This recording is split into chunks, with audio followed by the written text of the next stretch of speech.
Good afternoon, dear participants, dear guests, dear colleagues. I'm welcoming you to the session on resetting tourism industry for improving quality of life for residents.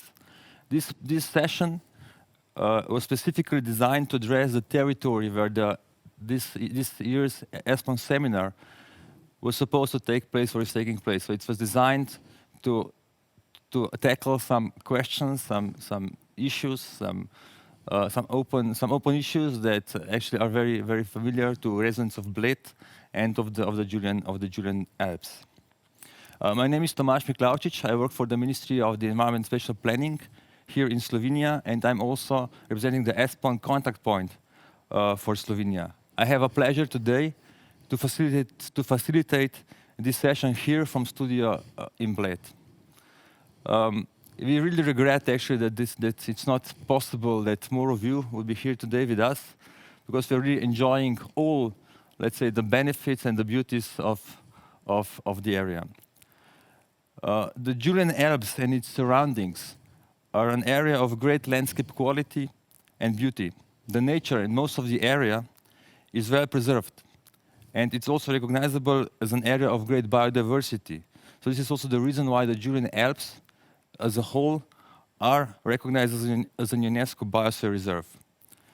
The landscape that we have a pleasure to observe here, and it's actually a result of the natural features, but it's also the result of centuries of human activities in the area. The landscape patterns are characterized by agriculture, by forestry, but in past were also characterized by small-scale mining, by ironworks, and by charcoal production. And all these past activities actually left its fingerprints in the area and its today characteristics. So this preserved nature, the cultural heritage, and the excellent conditions for sport and recreational activities result in a very high attractiveness of the area. And attractiveness actually also made true that the development of tourism became one or maybe the most prevailing industry in the area of Julian Alps, and the result of this development, it's a large number of visitors that colleagues that are coming from the area actually have a pleasure to host. Seasonality of tourism, that is also one of the results of the development of the industry, causes problems in certain localities, and also causes certain conflicts between the users of space, and it has the impact of the daily life and daily routines of people who actually live and work in the area. In this session, together with our guests, we will highlight the need of a new understanding of tourism within territorial development, addressing the question of enhancing the collaboration of stakeholders for embedding the tourism in the local economy and environment in the most appropriate way. To do so, we need to understand how to respect the needs of the residents, how to respect the needs and the features of the territory, but also of the other industry, of the other economical activities that take place in the same space, in the same time. In the session, the new development program for the functional area of Julian Alps, that is the UNESCO Main and Biosphere Reserve, will be presented, and the question how to enhance collaboration of all the stakeholders in the area in all relevant fields, and what would be a suitable governance model will be addressed. Overall, measuring and analyzing carrying capacity of tourism in certain territory offers the opportunity to reduce the pressure of our tourism on the environment as well as on the quality of life for residents. And the quality of life is the topic of today's seminar. Today, I have 3 guests in this session. We were supposed to be 4, but we are now 1 man short due to the health problems. 2 of the guests have joined me here in the studio. These are Mrs. Majda Odar. She's coming from the Triglav National Park Public Institution. And Miro Kristan, who is coming actually from the other side of the mountains, and that he was able to join us today here. He has to overcome the mountain passes and the winter conditions that we are facing here today. Miro Kristan, he's representing the Regional Development Agency of Northern Primorska Development Region. And on remote, from Vienna, we have Mr. Bernd Schuh from Österreichische Institut für Raumplanung, it would be the Austrian Institute for Spatial Development, is also joining us today. Welcome all three of you, and I really thank you very much for accepting the invitation to join us in this ESPON seminar today. This session is designed in a way that now, after this introduction, we'll have a short round of, let's say, the presentations from all three speakers that joined us today. And after that, we'll have 1 or 2 rounds of discussion. You're also asked, the participants, to send us questions using Slido, and we'll take the questions on board here in studio and try to find the right questions and build discussion also on this question that we are going to receive. So now I'd like to invite Mrs. Majda Odar to the floor. Actually, she prepared this the presentation together with Mr. Klemen Langus, who is missing today. He's coming from the Turizem Bohinj institution, and I thought that actually this fact that actually they have prepared the PowerPoint together, being one who actually is coming from the Triglav National Park Authority, and another one who is coming from let's say kind of a development organization. The Turizem Bohinj actually is also a very good. It's a very good sign of a cooperation in the entire area of the Julian Alps. But let me say a few words about Majda. Majda is the head of Information Education Service at Triglav National Park Public Institution. She's both a resident, but also, as many of us, a big admirer of Slovenia's only national park. Her main responsibility is to make sure that the park offers suitable conditions for visitors, where added value for nature and for local inhabitants is present and evident. Increased numbers of visitors demand proper measures to be taken in cooperation with different stakeholders. The tourism providers, forest organizations, municipalities, but also the government bodies are all the stakeholders that need to be actively involved into all these processes. She firmly believes that the vision of a harmonized coexistence of nature protection, sustainable development of local communities, and visitor policy can be achieved when interdisciplinary view and dialogue is included. Majda, please, the floor is yours. Thank you. Thank you. I'm very pleased to be here. And at the same time, I feel sorry as that colleague Klemen is not present because the development plan that we have at the moment, very recent one, and I can say very progressive one, is actually the result of regional agencies for development, regional development agencies, tourism destinations, municipalities, national park, and after all also the public, which is of course one of the main stakeholders in the area. Few words that I would like to say, which is, sorry, thank you. Is why exactly do we work together here? Because if you would be asking this question maybe 10 years ago, the answer would be it's not necessary. But actually what happened in the last, not necessary of course, but in the last few years it happened that the rate of visitation increased a lot. At the same time, the picture of demography in the area where we are has dropped and is dropping for 100 years, and it will be dropping also in the next years. So we are working quite hard on it, how to stop it.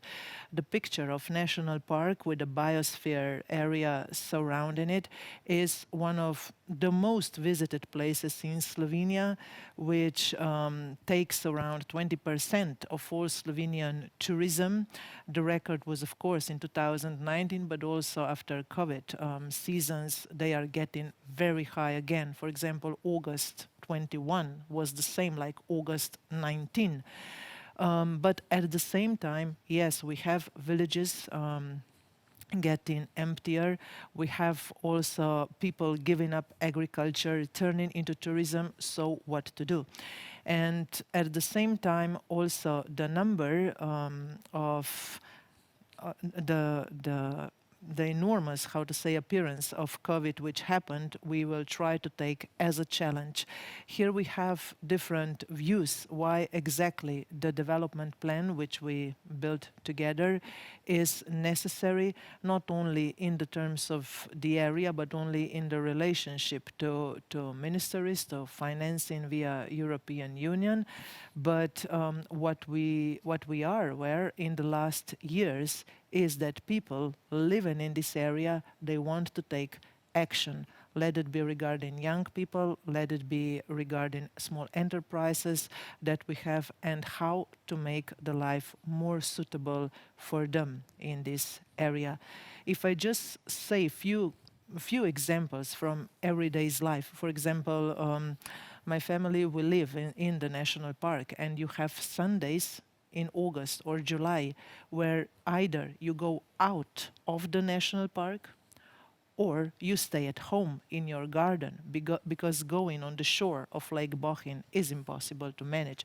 On the other hand, we have then the examples of local farmers who, instead of taking added value in, let it be, selling the products to tourists, they give up farming and they will change their barns into the apartments.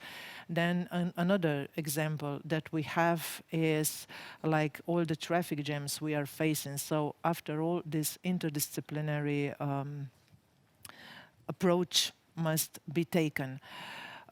Already 5 years ago, the first development plan was actually introduced, was done, and several great results were done out of it. There is very popular Juliana Trail, long distance trail around Julian Alps, which was actually made as a sort of a tourist product, which would be developed that people would visit also less developed tourist places in the area. At the same time, we tried, and we actually did manage to take people out of the national park and put them into the Juliana Trail, to visit Juliana Trail, so to see other places, not only to put visitation pressure only in the area of the national park.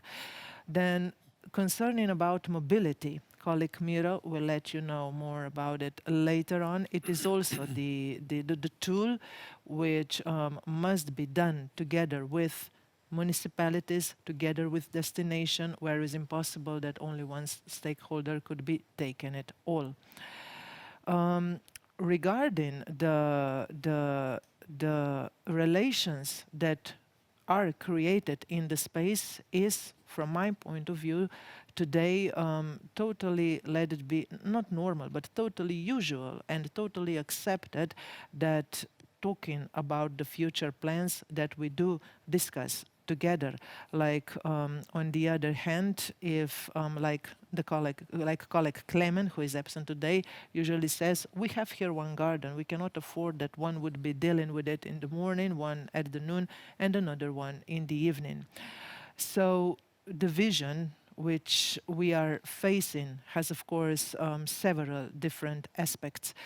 From economic point of view, we want people to stay here, to live here, not exactly in the terms of tourism, but surely tourism as the most important economic way of living in the area should be a sort of source also for the others, especially regarding agriculture.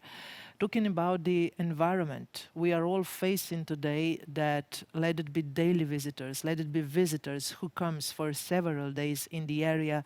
Yes, they want fresh air, they want to enjoy nature, but with the cooperation of all, we can establish the area where the rules of behavior are obvious.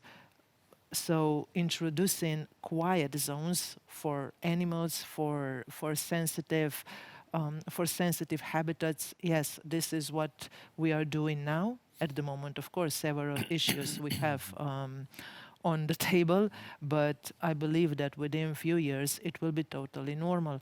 While on the other hand, the most visited spots, like let it be gorgeous waterfalls, the highest mountains, they of course also need cooperation to preserve them also in the future, because the number of population of visiting in the last years has doubled since 2008, and considering also climate change and other different aspects, of course, it will be raising.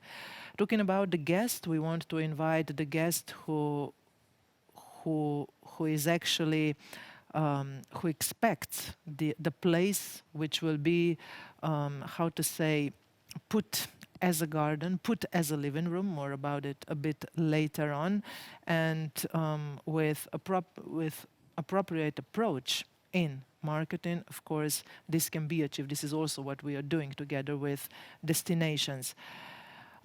So, the aspects of carrying capacity.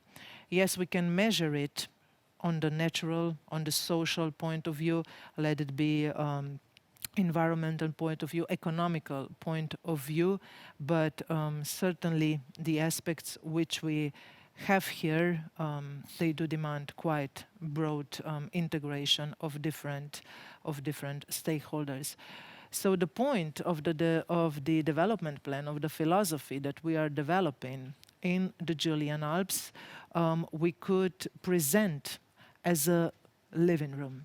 On the most simple way to say, if you are inviting guests into your house, you expect from him to behave the way you want your guest to be behaved. But on the other hand, you offer him the best what you have.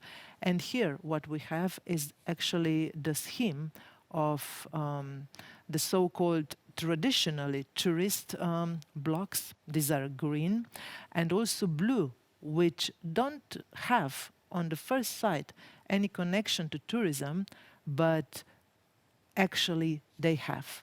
So what we are trying to achieve is to present tourism as interdisciplinary approach. And when you have all those blocks in combination, when you have them in compilation with one another, then the tourism can be addressed as sustainable, as long-term, as an added value for locals. And the visitors who come to this place, they will come to see how actually the local community lives in this great settled living room. So if I translate this into the environment that we have in the national park, in the biosphere, yes, we have accommodation of high quality. We have digitalization on our table. We have gastronomy. We have also interpretation centers. We have experiences on hiking trails, any other outdoor activities. But if you don't have the blue blocks regarding mobility, regarding also cultural landscape, regarding agriculture, quality of water sources, environment, which function, then also the green ones, they can be 5-star, but they will not play this added value in tourism. So, with other words, if you take a look to the picture of the blue ones, you can see that these are actually the fields where the tourism itself, destinations, and of course also where National Park, as somebody who preserves the natural environment in the area or cultural landscape, cannot fulfill its mission if the blue blocks don't get into place. So the challenges, yes, there are many, but of course to be tackled, we need a sort of community agreement. Now, regarding the scenarios which will be in the future, and considering, let it be the raised number of visitors, considering also the COVID season, we have 3. We can go back to the old tracks, so where tourism will work on attracting as many people as possible to make as many overnights as possible. Then we have responsible, which yes, can be addressed, but on the other side, this slowed down, sustainable growth, where actually the dialogue is done among all the blocks from previous slide. This is what we believe is actually the future. Regarding the development plan, of course, you always need to talk about finance and also the picture of the fields that we need to cover. We harmonized with the directions of EU cohesion policies in the next decade. And the plans, the fields of areas, we divided into development, marketing, management, and identity. As a national park employee, I could say about the management, where of course the challenges are, it sounds pretty harsh, but anyway, so to limit access, let it be by vehicles, to limit access, let it be by how to say, non-sustainable way of mobility, let it be to most visited natural sightseeing or to alpine valleys or to alpine passes. This is one of the priorities. On the other hand, also digitization is one of the priorities for the next 5 years, because today people traveling, they are on the phone, and finally you need to provide them all infos from protection regimes to mobility to added value of local products, different info they would have there. But I could say also about the number 4. Now this is what sounds pretty easy, but Julian Alps, as historically, they were always, let it be, divided. Although the visitors who come here, they have the same motive, they would have the same vision. So identity of the place, that people belong here to Julian Alps, to Unesco, to National Park, this is what is also one of the main priorities for the next years. So this is in brief. I look forward to discussion, and I believe that also Miro regarding mobility will make a compilation to that. Majda, thank you very much for this very comprehensive presentation of also of the vision that you have in the Julian Alps Biosphere Reserve for the future development, for development of the tourism, is really extremely important economic activity that actually brings, I would say, as I said, the bread on the table for too many families in the park. So it's so important.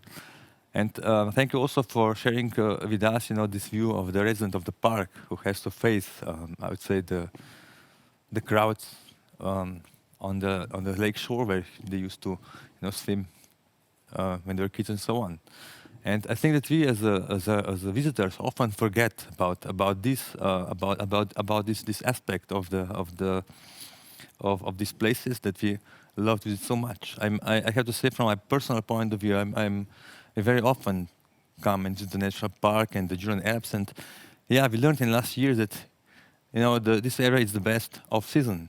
Not in July and August, but really in September it's beautiful, also June. So it's worth of going there and doing things, let's say, in quiet, maybe slower, in the way that you have described. Thank you very much for this. So now I'd like to move to Miro Kristan, who, as I said before, made quite an effort today to come here to Bled. Miro is the head of the organization unit for the environment, territory, and rural development at the Upper Social Development Center. He's also the vice president of the International Commission for the Protection of the Alps, CIPRA International, and also a very, very active member of various associations like the Euro Montana, the Social Foundation, and so on. Well, the Upper Social Development Center that he's representing is a regional development agency for the Goriška development region. This is the region in the western part of Slovenia and border with Italy. Part of which also belongs to the Triglav National Park and to the Julian Alps Biosphere Reserve. The basic mission of this organization includes the natural resources management. They have a special focus on the water and the landscape protection. They also deal a lot with the sustainable lifestyle, like with the sustainable mobility, accessibility, self-sufficiency, energy efficiency, and so on. Miro is particularly interested into the mobility issues, but he's also very much interested to the cross-border issues and stories, as the border really shapes the territory that he works and lives in. Miro, please, the floor is yours. Tomaž, thanks a lot for the invitation. It's a pleasure to be here and to be able to say a few words about what we do and what we are aiming at. Well, it was not actually that hard to be here, but yeah, the winter is coming very soon this year, and we're happy about that because winter, a proper winter with snow, is something that we are all liking a lot. I will allow myself to think a little bit out of the box. This is also the reason why you're seeing a summer picture of the Julian Alps, not the winter one. And the title of this session is linked with resetting tourism. And when we reset something, we do not start from scratch, but we try to forget about some elements and to rethink things. And I'm trying to put this into my presentation in the next minutes. As you've understood from Majda's presentation, this is a rather rural area. And in this picture, you see challenges of urban mobility. And whenever you put things in brackets, like it's here in this picture, you're putting things in frames. And it's a rather dangerous thing to do because you're not thinking out of the box, you're not searching for solutions, but you're just switching from one alternative to another that might be in that particular time a very good one, but not thought over. And this conflict between urban and rural is something that within this area of National Park, Julian Alps, and the two statistical regions is maybe something to think about. And in your introduction of me, you mentioned that I come from the development agency, and you also mentioned that we are dealing with protection. So this is quite, potentially in conflict, but we try to see it in a positive manner. When it comes to mobility, it's always a question of time, the perception of time of each individual. You know, that each hour is the same in Slovenia, in Brussels, in South America, and it consists of 60 minutes, each minute consists of 60 seconds. But I will say that an hour on a train is different to an hour in a car. And that's very good to understand because we define what time means for us.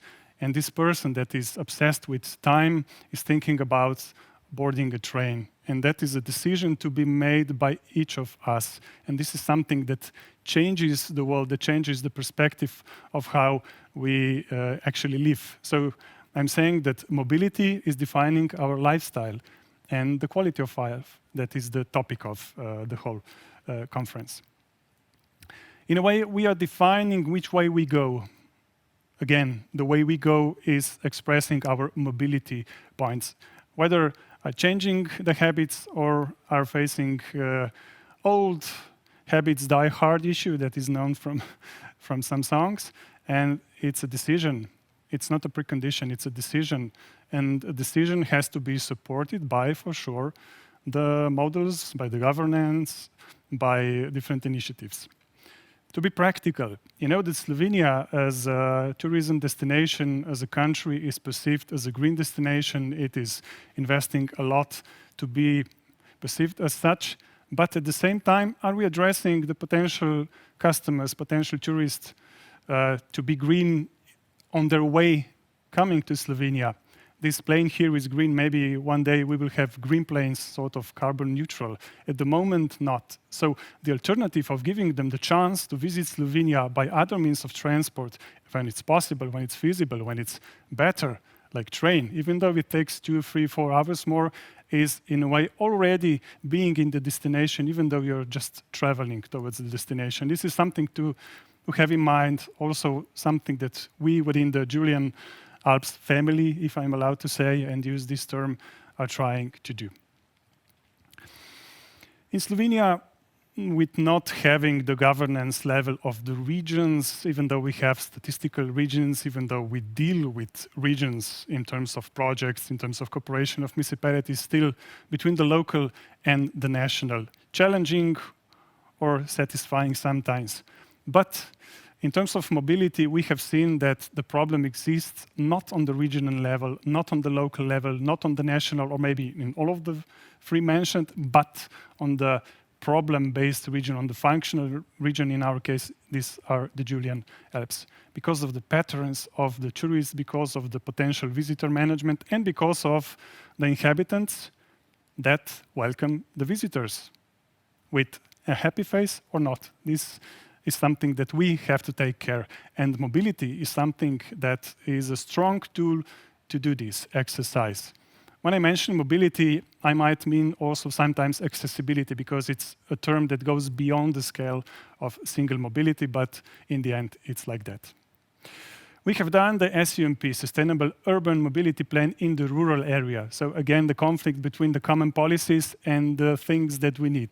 Again, SUMP in a rural area, in a function area, it is a process. It's not a done deal, it's not a strategy, but you make it, put in a drawer. Behind is a strong action plan and a lot of different stakeholders that have a task to do. And we have scanned our area. We live here in the trilateral area, so to say, bordering Italy in the western part and Austria in the northern part, with the railway as the backbone, long forgotten Transalpina railway that we try to revitalize and to use it as the main entrance for the Julian Alps. And in addition to the railway, this is the case of the Socha Valley, the western part of the Julian Alps, have tried to set up a system where with the bus lines we could link the connections with the railway stations of the three mentioned states. And in the end, the last mile solutions is the one that actually brings the tourist to the hotspots that we mention when we invite tourists in our area. And with that, we are managing the flows. With that, we're managing the flows, and at the same time, we give the inhabitants to have a level of the service that without the tourists, it would not exist, because it would have been too expensive.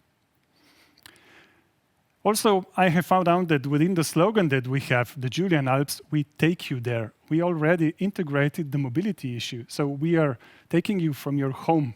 We are supporting you in your planning of the trip. We understand that you have to come from your home to visit us. So we take you there because we have the services, and that's important. We need the services. We want to use this slogan. So it's, again, a commitment of all of us.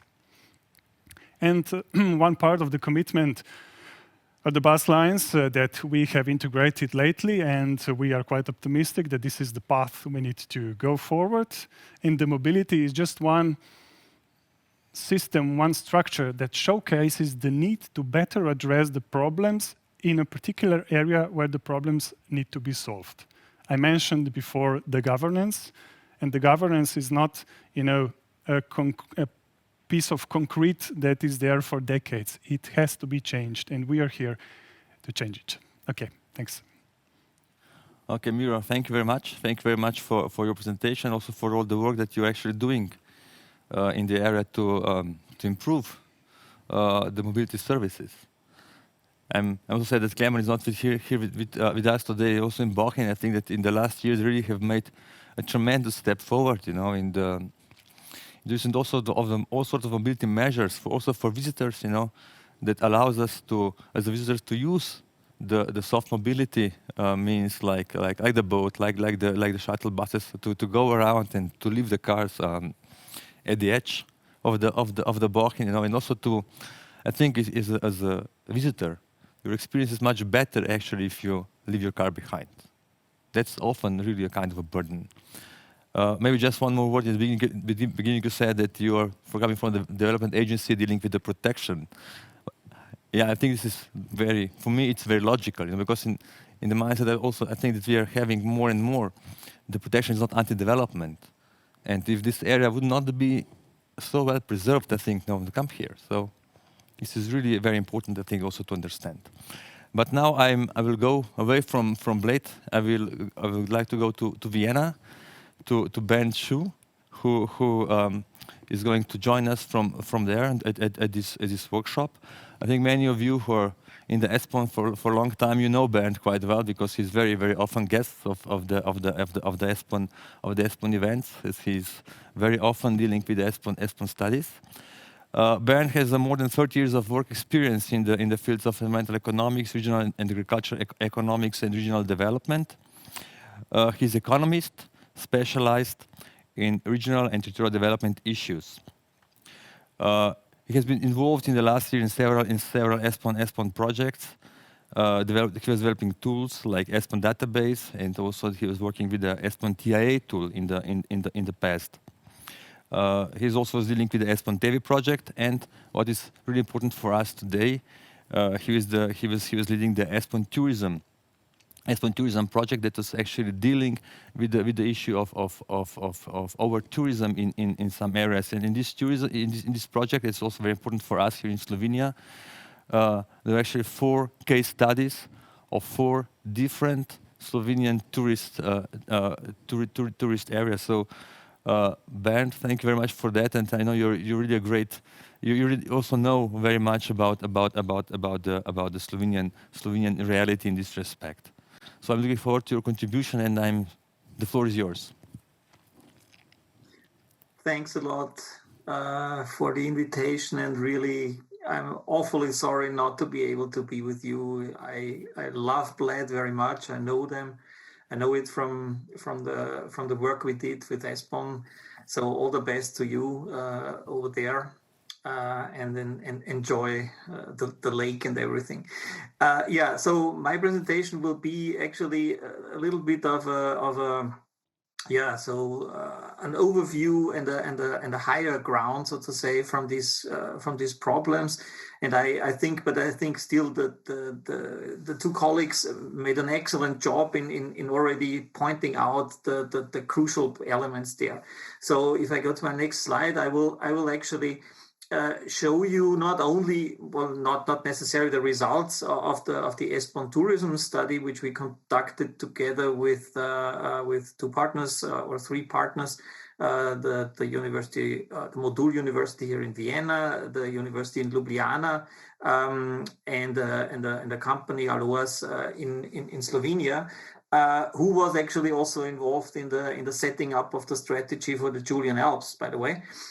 So we were kind of also entering the same stage, and in principle, when you look into the topic itself, I mean, the 2 colleagues already pointed that out pretty nicely. Actually, is that we are in a time now that tourism is at a crossroads, not only because of COVID, but also primarily also because of climate change issues.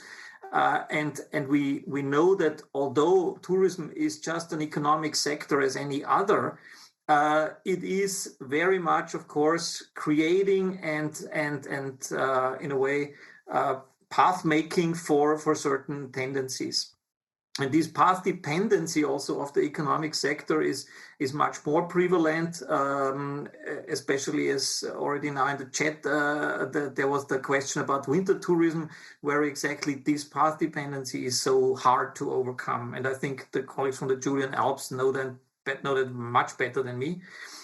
It's on the other hand, it's very important to think that of course tourism is an interaction, as was also given in the examples already, and therefore the regional local level is very important there, as decisions and acceptance is playing on this level.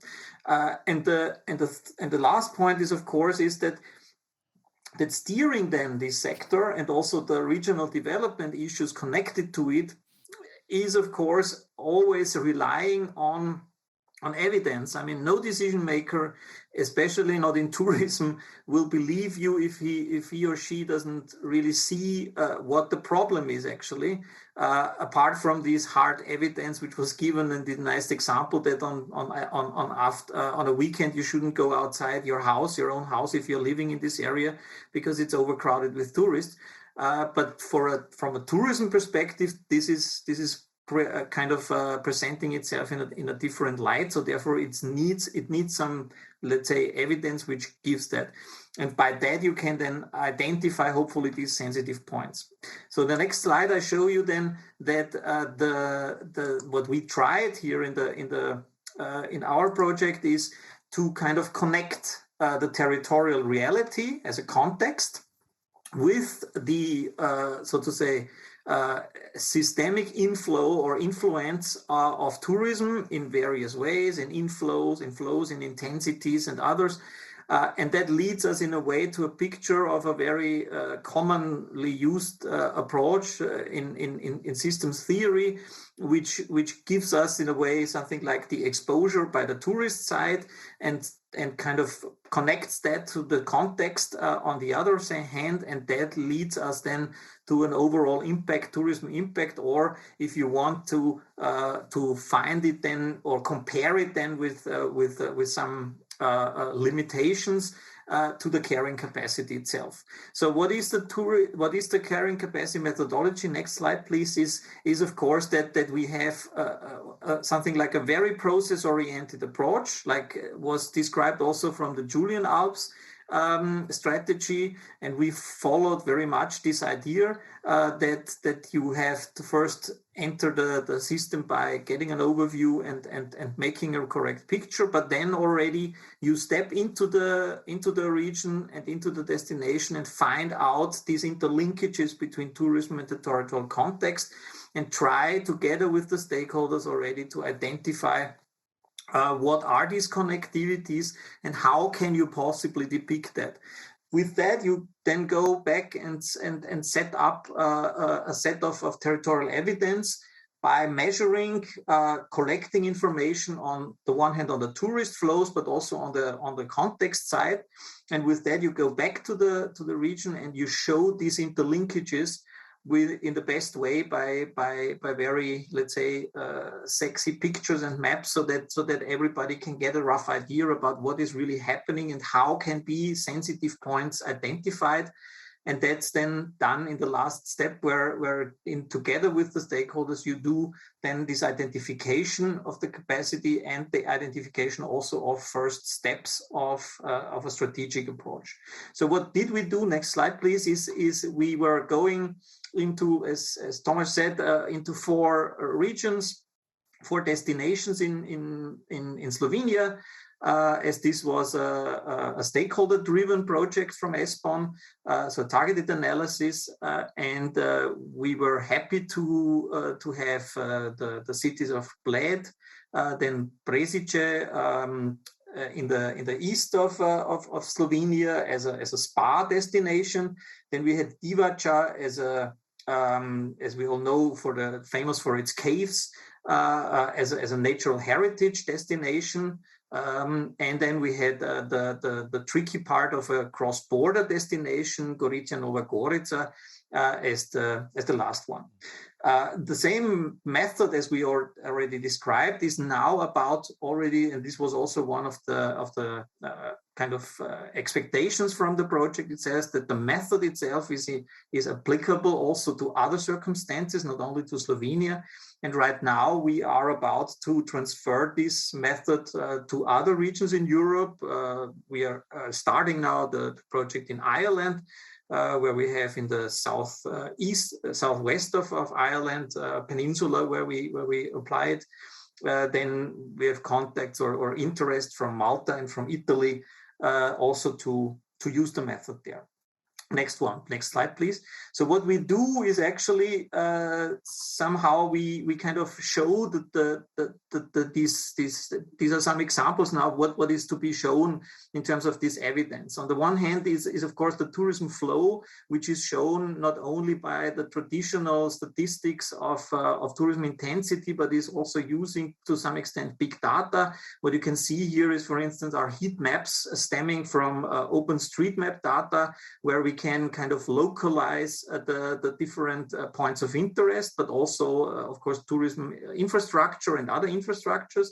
And we can mirror that then with big data information, which we collected from Instagram postings.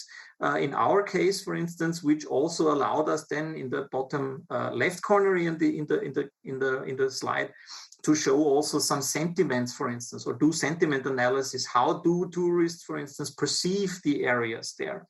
Next slide, please. And then we can also then go further. And one of the most important aspects, of course, then when you start then to go towards the the actual carrying capacity. So to find out where are my limitations, like what you were describing for the Julian Alps are more kind of anecdotal things, and where you said, okay, well, the different aspects will have to be taken into consideration. We tried to get closer to that with a more, let's say, more evidence-based approach by, on the one hand, creating, like what you can see in the maps, different maps, creating time series and changes for certain aspects. For instance, in this case here, this is the tourist flows, for instance, or tourism intensity, where you can really have yearly cuts through the statistics, and you were kind of placing that in relation to any destination or any other municipality, in this case for Slovenia, and we did the same for Ireland already, where you had it on a more regional scale, on a NUTS 3 scale. Next slide, please. So what we then did is that we tried then in the end to get an understanding of this carrying capacity, which only makes sense when you take on the one hand these two elements, like I said, the tourism flows, the destinations exposure, so to say, and the characteristics. And what we then create is, and please click next. So what you see here now is a little bit of a film of a time series where you have a connection between this. And we did this, for instance, for Bled, where you can see then the relationships between the arrivals, so the exposure on the one hand, number of tourists, and the employment in the area. And you can do that throughout the years from 2008 to 2019 in our case. And you can see there a very important and interesting relationship that you, despite the fact that, for instance, arrivals in Bled were increasing tremendously, especially as compared to the rest of Slovenia, which are the small dots on the left-hand side, and you have as the big dark dot in the center, that's the performance of Bled itself, and you mirror that against the employment in the regions. So as persons in employment, not necessarily in tourism, but in overall employment, and you see that actually, despite the fact that tourism was increasing tremendously, employment was not necessarily going up. This means that actually the value added from tourism in the region, in terms of that people find better jobs or more jobs, did not hold true. So that's a very important information to be delivered also to the regional responsibles, and to see, okay, yes, maybe we have to debate about some things. So, and then I'm coming already to my last slide. Next slide, please. In wrapping up a little bit here. So when we talk about then what can we learn from that? I mean, we did this, as I said, for the 4 destinations.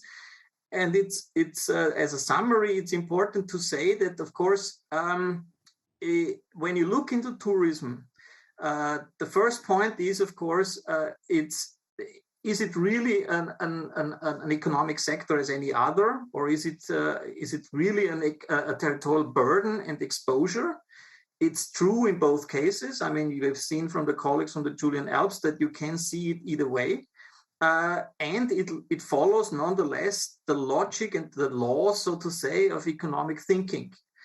Because even if you now think about very integrated and very nice approaches in the Julian Alps, like the examples we were giving, you will still be in the economic trap, so to say, of an economic sector which needs to compete, which needs to survive in a way economically, and therefore has to follow the economic logic of investments, of return on investments, and therefore, of course, it has to seek out for its sustainability in itself. And that brings us already to the problem of the territorial footprint, because if this holds true, then of course, in many cases, this is a question of the territorial footprint of tourism in itself. Because by looking, and this was one of the major lessons learned from the Slovenian cases, by only restricting ourselves into municipality level comparisons, for instance, this doesn't help, especially when I have in mind the more sustainable tourism aspects, like we have seen in the last example from the transport perspective. you need to seek a much larger footprint and a much better systemic interlinkage into the hinterland and also into other neighboring areas in order, one, to balance tourism or tourist flows. It will be highly improbable that the Julian Alps as a region will be solving their own problems alone. So they will have to be interconnected with other territories. And the same holds true if I put only a municipality like Bled. It is impossible from a governance perspective to solve the problems which are connected then. And this means that the territorial demarcation of destinations, also from the purely tourist industry perspective, do not fit. They do not fit the idea of a sustainable tourism, especially now in the light of the changes through COVID. We know the character of tourism will change rather drastically. The travels will not be that easy anymore. So we have a characteristic change also, which you have seen in Slovenia to a large extent, that home domestic tourism is increasing enormously as vis-a-vis to international one. So that's very important. And with respect to governance issue, of course, the main challenge here is, of course, that determining the legislation, spatial planning, does not necessarily match the destination interests. And here is one very important lesson learned, is really that on the one hand, you have to make decision makers see, like I described before, but also to make sure that these interlinkages of the different governance levels are kind of safeguarded in order to follow a common strand in this respect. I think the Julian Alps are on a very nice way on that, because they already have a much higher, let's say, degree of interlinkages as others, for instance, have. And here, and the last but not least, is of course very important that this territorial evidence and the options for change and adaptation need to be safeguarded and need to be there. Yeah, that's in a nutshell what I wanted to tell you. Thank you very much. Thank you very much, Bernd, also for your presentation from Vienna. Well, in the meantime, we have received some questions via Slido. All participants are also, of course, are welcome. Please do send us some more questions. We'll try to find some answers to that. We have received some specific questions and some more general. Maybe I'll start with one very specific one for Miro that is linked directly to the actual mobility. It says, the regional biking lines that are currently built in Slovenia better serve tourists or daily mobility purposes of inhabitants? It is linked to one very, I would say, quite a big discussion that we have in Slovenia. As in the last years, basically, we have invested quite a lot of also European funds into building the cycling infrastructure. Maybe from your point of view, Miro.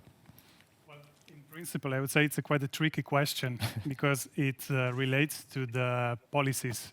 You know, we have policies for tourism, we have policies for sustainable mobility, and they do not necessarily meet and match all of the time. And of course, in addition to policies, there is funding. But from the practical point of view, yes, of course, we are facilitating the process for both, for daily mobility and for tourists. Especially in the Alps, we have to say that daily mobility is not that easy. With e-bikes, maybe a little bit more, and in some places, yes. But it's certain that we are dealing with both and trying to cope with the infrastructure to fulfill the gaps on both levels. What is tricky here is that we have a rather high standard for building cycling routes, and they cost a lot. And maybe this is the challenge why we need so much time, and we have to question ourselves whether we are dealing with daily mobility or tourism. It should be combined, and you know, it's system that I mentioned before. Always think about the inhabitant and the tourist. There is a constant synergy between one and another. Once it comes from one side, and on another occasion from the other side. Okay, thank you very much, Miro. Well, these electric bikes are another story that we don't even want to tackle now. But now, Majda, maybe you also wanted to add something to this. Maybe I would just add a sort of more provocative statement. Talking about Julian Alps specifically. We all know that the Alps, during centuries, they were more or less places of quite a misery. So living in remote alpine valleys was really rough. And talking about today's life in the Alps actually is the tourism who brought a sort of prosperity into space. And I may say I'm not since birth resident of a national park, but living inside a tourist destination, I'm sure that I have advantages which without tourism wouldn't be even there. Talking about cycling routes, talking about skiing possibilities, talking about different levels. So, but yes, of course, it is a sort of mission to fulfill also the quality of locals throughout this, but still, on the other hand, if the governance plays by the vision, then I'm sure that this can be realized also on every aspect. Maybe just in a sentence, I also come from CIPRA, as mentioned before, and one of the, maybe let's say, preconditions that come, and also what the statement that comes from there is that in the Alps, the steepness defines the policy and the way of life. So the steepness. Maybe also in cycling. Well, yeah, it does. I'm sure. Yeah. Also, thank you for mentioning, these benefits of tourism. I think it's also very important to recognize, that actually tourism brings a lot of services for residents that maybe won't be there if there won't be this additional, let's say, consumers that come as a tourist. It's very hard, of course, to have shops open in the remote villages if there's no one there to buy stuff from there or to have the post office whatsoever. So I think it's really important to also to understand that tourism really brings a lot of positive things to these remote areas. Sorry, maybe just to add this, we have examples, I'm sure, in all of the Alps. You have two valleys, one where tourism is present and you have relatively stable local population.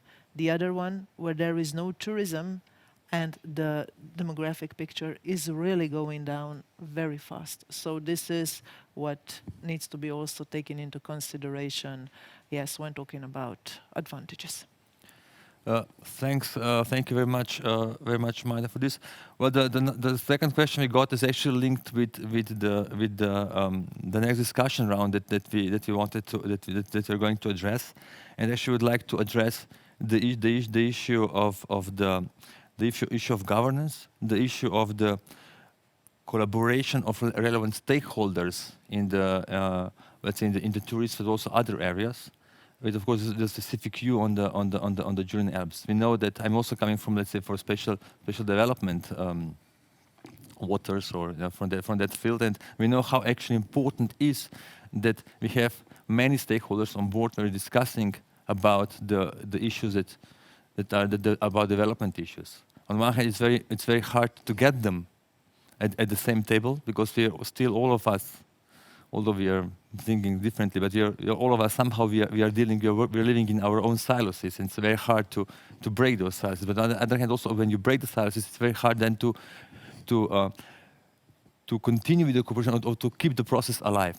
So one thing is how to get everyone at the same table, but there's another issue also is how to keep everyone at the same table to, let's say, to discuss and to design the strategies and issues, development issues for the future, so then to implement some measures.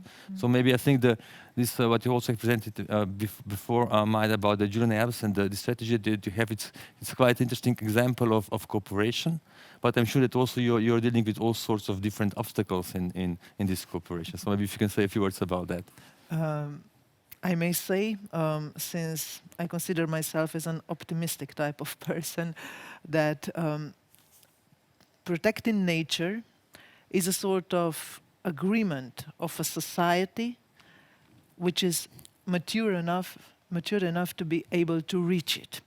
So when we are talking about preserving something for the next generations, I usually don't take it as a sort of a mission which should be done by nature conservationists, but it is more or less an agreement of all the stakeholders who live here. Because I'm sure to be voted whether we want to keep this area for the next generations, we would all say yes. There would be nobody who would say no, yes, we shouldn't do it. But when we are talking about managing the national park, maybe Triglav National Park with the biosphere zone surrounding it is a bit specific. Namely, only 20% of national park is in public hand. All the rest is private. So let it be landowners. They are our, how to say, first stakeholder to talk with. When we are talking about roads, the main roads in the national park, they are not managed by National Park Authority. They are managed by Ministry for Infrastructure. And of course, they are just the same roads as any other state roads in the country. While on the other hand, they are so very different because in 2 or 3 months of the year, they are overloaded by traffic and the rest of the year is more or less silent. So this is then another very important stakeholders. Talking about forestry, talking about water management, and of course talking about visitation, talking about education system. Now the dialogues that we are taking are of course on all levels. I must say that coming to the table of course can be quite exhausting sometimes, but it does give, how to say, results on a long term.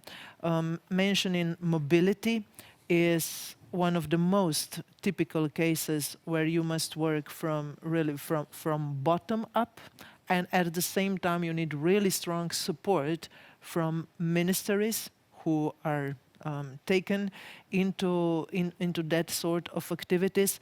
While mobility, we can put several, I don't know, free access buses or low-cost buses or, I don't know, cycling routes. But if the locals who stay there still will not have their regular daily bus to the nearest shop, or if the visitors still will have option to get to the highest road in Slovenia, to get there every time, then you don't get the result. So yes, the conversations like this, they are important. On the other hand, I must say that also municipalities, the increased number of visitors in the past years caused several problems, not only to us as National Park Management, but also to municipalities. Of course, also they have their own landowners and so on. So discussions with them in the terms of making regulations for this living room, they are going on very well. And I must say that lately, maybe as a result of this constant dialogue with regional development agencies and tourism destination, also the ministries, yes, they do understand this sort of complexity among all. What we miss on a long term is maybe more regional approach. Like Miro said, we have this local level, we have the national level, and certainly we do miss something in between, because here we are talking about 10 municipalities divided into 2 statistic regions, and that kind of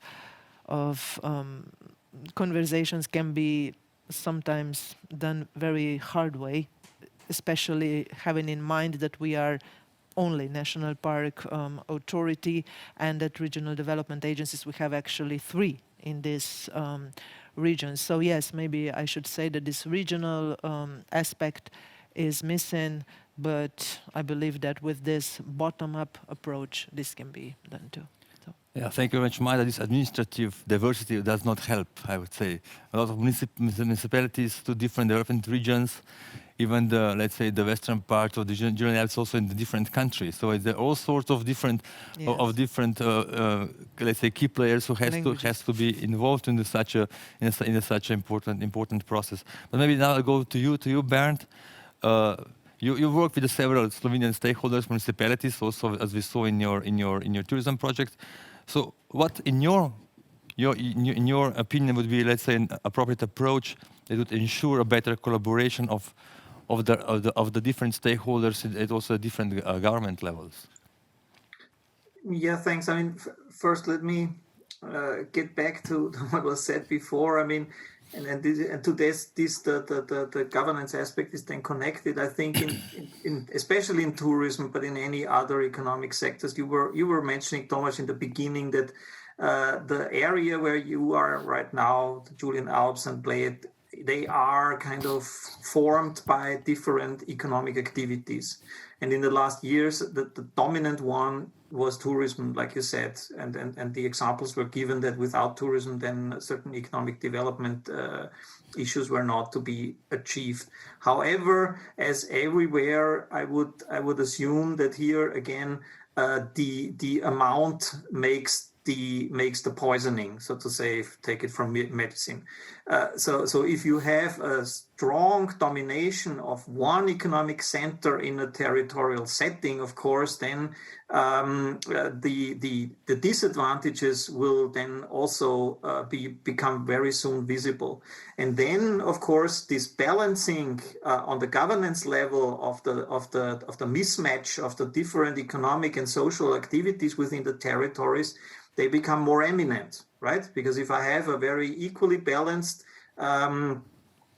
economic distribution and social distribution, therefore the need for a balancing is less necessary, right?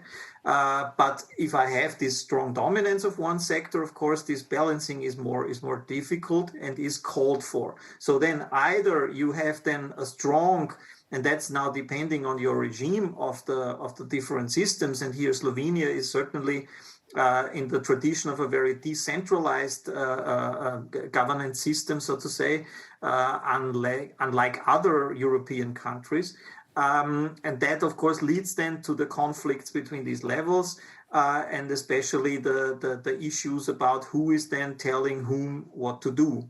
And the example from transport was a very good one, where you see that here the interlinkages between the regional level and the national level is badly needed. And here is actually the question of what is the need. And I think it was pointed out quite correctly that these needs might be then differently perceived on the different territorial levels, on national and regional one. And therefore, then it's tricky to balance these interests. But from our perspective, as I said in my presentation, what we saw is that very often these kind of very small-scale thinking on the governance side of restricting myself very much to my municipality and therefore restricting also my decision space to that is very often, especially when I deal with rather larger scale problems like tourism footprint, so to say, will not help. And therefore, I think the approach from the Julian Alps by trying to also bring together the different stakeholders on the same territorial level, like the municipalities, is a good way out. However, still, I think Slovenia is in the good position that at least some decision making and also some leeway is absolutely possible also on the local level and on the regional level, where I fully agree also with the assessment that these bottom-up approaches might then also bring a balancing of these interests, however difficult this will be. Because I mean, I wouldn't fully agree, for instance, that tourism always brings these benefits also with respect to amenities to the regions to its fullest extent. Because when I look into the alpine situation, then I would say that especially the high intensity tourist areas are suffering from demographic change, because young people cannot anymore afford to live in these high-priced areas. I mean, if you take the hotspots like Ischgl, like Kitzbühel, and like other real touristic areas in the Alps, then there is a crowding out effect like crazy that you cannot deal with that. And even here, spatial planning or zoning will not overcome the problem.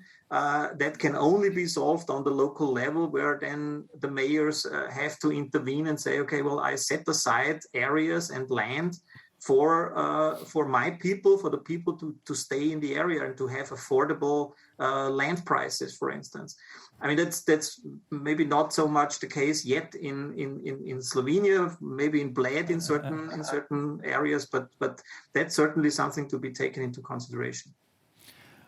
Thank you a lot, Bernd. You have opened another huge story about the real estate prices and the impact that, let's say, tourism has on that.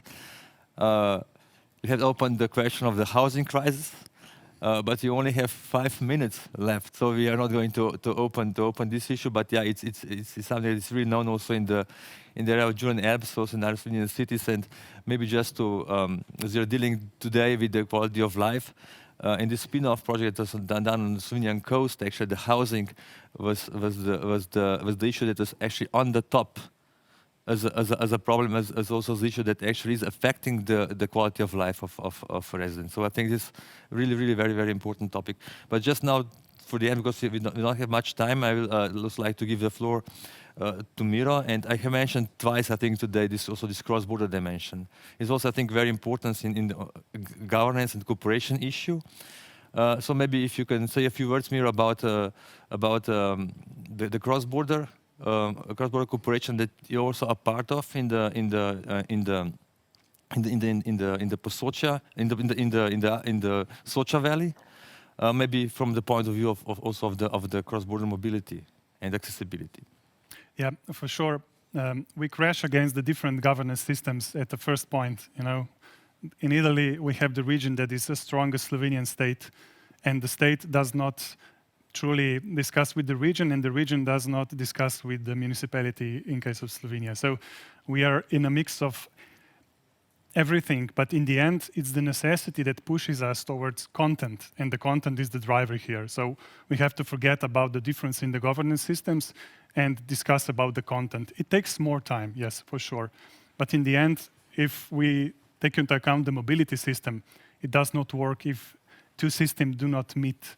And we have put a lot of efforts in to work on official levels to make some bodies that, from the technical point of view, cooperate and do not see the burdens from the true governance and are focused on the finding of solution. And my reflection to this comes also from the theory of the commons, for instance, because people were forced to cooperate to survive. And in a way, we are trying to move into that direction, to forget about the competencies, the formal competencies, but to think about the product.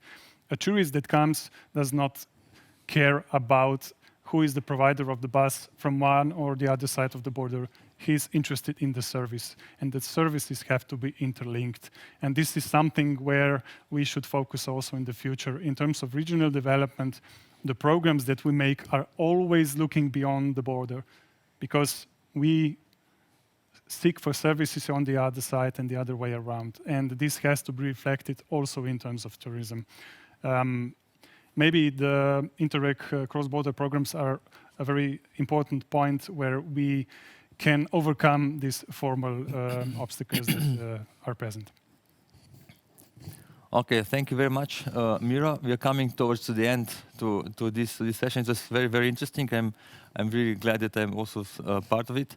When we are talking about how to deal today, what to discuss, is that we are not in a position to bring, let's say, solutions on the table. We just wanted to discuss about some open issues, and also to discuss about some solutions that actually are there, about these small-scale things. Also, what Miro mentioned just now about this mobility. So you need to orient it towards services. So it's possible to cooperate. It's possible to address this. It's possible to address these issues. There also are solutions. Is that in mobility? Also, I think what we see with the Julian Alps strategy, Biosphere Reserve strategy. You know, it's possible to cooperate. And as Majda, you have said, maybe 10 years ago, some things wouldn't be possible, or everyone would just say, "Oh no, this is just it won't go." But now, maybe the time is mature enough, and maybe the problems are big enough that the stakeholders have, let's say, a need also to sit at the same table to cooperate and to solve actually these issues that are that are on one hand, bringing prosperity to the region and to the resident, but on the other hand also are, let's say, a big burden, and it also can be a problem in the sense of the everyday life of the residents. I think it's really crucial, important, that we bring or that we put the residents at the front. So it's always to ask as a policymaker or as someone who is dealing with the park whatsoever, what actually it's of benefit for the local population. Maybe just for the end, Bernd, can I ask you just maybe for one or two uptakes of this session? If there are some, you also showed us in your presentation some, let's say, the lessons. No, I think you put it very nicely, Thomas. I think it's we cannot, what we can take from all these examples we have now discussed is really that there is no one size fits all solution probably to the issue about this multi-level governance approach, especially in tourism. But as usual, and it might be pretty depressing because we have that also in other circumstances, but as usual, it boils down to that if you have in certain areas very active and very, very understanding people, like the two colleagues now from the Julian Alps, that bring things forward, and then a lot of obstacles can be overcome, a lot of these barriers between the different governance levels can be overcome. And it might sound pretty, well, let's say, stupid or old-fashioned to say, but it's very often apparently also depending very much on the activation and on the engagement of single persons to make a difference in this respect, apparently. Yeah. Okay. Thank you very much, Bernd. Thank you very much. Thank you very much, Majda, and thank you, Miro, for being here today with us. I also like to thank all the participants, and yeah, with this we have to close this session. Thank you. Thank you. Thank you. Thank you. Bye. Bye bye.